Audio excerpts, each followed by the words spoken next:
அதற்கு காரணம் ராகுல் காந்தி அவர்கள் ஆதாரபூர்வமான செய்திகளைத்தான், சரியான செய்திகளைத்தான் அவர் பேசி வருகிறார்.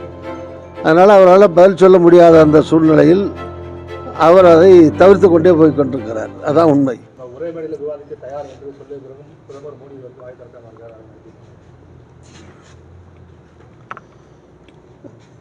இல்லை, அவர் வெளி மேடைகளில் தேர்தலில் மட்டுமல்ல, இதற்கு முன்னால் பாராளுமன்றத்திலே கூட ராகுல் காந்தி அவர்கள் பேசிய போது அவர் பாராளுமன்றத்திற்குள்ளே பேசியவற்றுக்கு கூட இதுவரை எதற்குமே மோடி பதில் சொன்னது கிடையாது.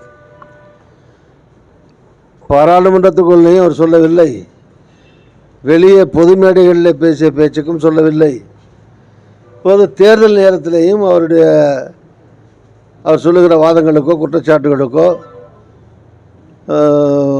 ராகுல் காந்தி அவர்களுக்கு எந்த பதிலையும் அவர் சொல்லாமல் சும்மா நக்கலா கேலியா கிண்டலா எப்பவும் இளவரசர் இப்படி ஏதாவது பேசிகிட்டு இருக்காரே தவிர சரியான விளக்கங்களை அவரால் தர முடியவில்லை. அதற்கு காரணம் ராகுல் காந்தி அவர்கள் ஆதாரபூர்வமான செய்திகளைத்தான், சரியான செய்திகளைத்தான் அவர் பேசி வருகிறார். அதனால் அவரால் பதில் சொல்ல முடியாத அந்த சூழ்நிலையில் அவர் அதை தவிர்த்து கொண்டே போய் கொண்டிருக்கிறார். அதான் உண்மை. காங்கிரஸ் மூத்த தலைவர் ஜெயக்குமார் கொல்லப்பட்டு 15 தினங்களுக்கு மேல் ஆகியும் இது வரைக்கும் அதாவது 302 வழக்கு பதிவு பண்ணாமல் 124 தான் பதிவு பண்ணிருக்காங்க. அதை நம்ம எப்படி பார்க்கணும்? தனிப்படைகள் தான் அமைச்சிட்டு இருக்காங்களே தவிர குற்றவாளிகள் வரைக்கும் கண்டுபிடிக்கிறதுல ஒரு இன்ச்சு குற்றவாளிகள் நகரலாம் அப்படின்னு ஒரு தகவல் சொல்றாங்க. ஒரு இன்ச்சு சொல்றாங்க.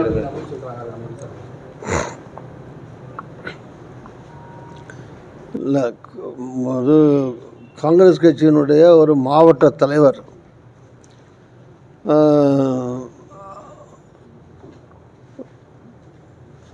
மரணம் அடைந்திருக்கிறார். அவர் வீட்டுக்கு அருகிலேயே தோட்டத்தில் உடல் காலிலிருந்து உடம்பு முழுதும் கம்பியால் கட்டப்பட்டு எரிக்கப்பட்டு மிக கொடூரமான முறையில் அந்த மரணம் உள்ளது. கொலை நடந்திருக்கிறது. யாரும் தற்கொலை பண்ணிக்கிறவன் தானே கம்பியை சுற்றிக்கிட்டு தீ வச்சுக்கிட்டுலாம் தற்கொலை பண்ணிக்க முடியாது. அது கொலையாக இருப்பதற்கான வாய்ப்பு தான் அந்த செய்திகளை பார்க்குற போது, அந்த ஃபோட்டோக்களை பார்க்குற போது, செய்திகளை பார்க்குற போது, தகவலில் கேட்குற போது கிடைக்கிது.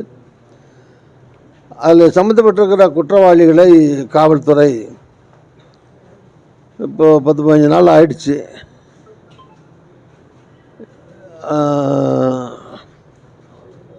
எவ்வளவு சீக்கிரம் வேகமாக உண்மையான குற்றவாளிகளை கண்டுபிடிக்க முடியுமோ, சட்டத்தின் முன் நிறுத்த முடியுமோ, அதற்கான பணிகளை தமிழக காவல்துறை வேகமாக செய்ய வேண்டும்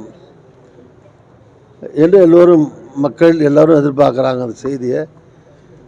ஏன்னா ஒரு அகில இந்திய லெவலில் இருக்கிற கட்சி, அதனுடைய மாவட்ட தலைவர், அது மட்டும் இல்லை, செத்தவர் சாதாரண குடிமகனாக இருந்தால் கூட இந்த மாதிரி கொடூரமான முறையில் ஒரு நிகழ்வு நடந்திருக்கிற போது அந்த குற்றவாளியை கண்டுபிடிக்கப்பட வேண்டியது, சட்டத்தின் முன் நிறுத்த வேண்டியது அவசியமான ஒன்று. இன்னும் இந்த நடவடிக்கையை அரசு இன்னும் காவல்துறை வேகமாக விரைந்து செயல்பட வேண்டும் என நான் கேட்டுக்கொள்கிறேன்.